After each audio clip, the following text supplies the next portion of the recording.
Ladies and gentlemen of the House, I've debated for probably a couple of weeks what I should or shouldn't say in regards to some of the heated debate that has gone on not only in this body but outside this body, and whether or not I should sit quietly and just let it all go by. And I want to thank the Majority Leader for his words today. You know, one of the things that I recall in the 14 years that I've been here is every year on the anniversary of Roe versus Wade, he would speak to each one of us.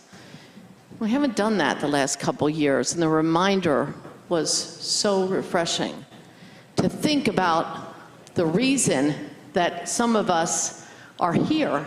We're here for many reasons, but that's a very important one.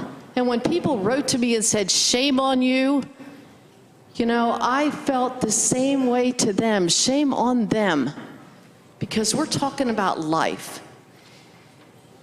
Mr. Speaker, as patron of House Bill 462, we've been immersed in a debate both inside and outside this chamber for what seems to be forever.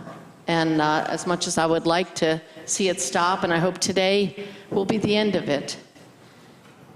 On both sides of this issue, regardless of how pitched our disagreements have become, we've behaved in a manner that has been cordial, civil, and respectful at most times.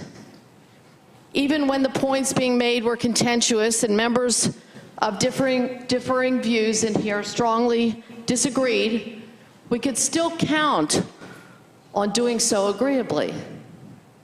What I have learned from the debate over this issue, however, is that many of those outside this chamber have not been so restrained.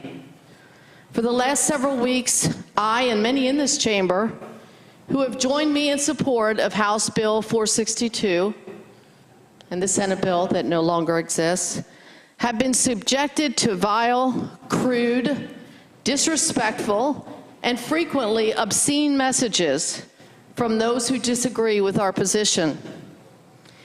These individuals, sometimes anonymous, sometimes revealing their identities, are the voices of extremism. They have left vile phone messages with our secretaries and on our voicemail, and have sent obscene mails and letters. They have readily and quite casually suggested methods by which we should die, and openly expressed their desire that our deaths be hastened. Throughout this period, these voices openly expressing hatred have been encouraged and cheered on by partisans in some select quarters of the national, not necessarily Virginia media. They have been the recipients of a steady diet of misinformation that certainly hasn't been constrained by the facts. Respect, Mr. Speaker, is due to those on both sides of every issue. Those of us in public service must never let the voices of extremism dominate the public square. We must resist the temptation to lower ourselves to their level. And we must never yield or cower in the face of such brazen and open hatred. As I examine hateful Facebook and Twitter accounts being initiated in my name, and they continue to be, which is why I got up today to speak about this, to disparage me and others in this body who have been standing up for the values of the people we have been entrusted to serve, I'm reminded that those who stand up for their beliefs are often ridiculed.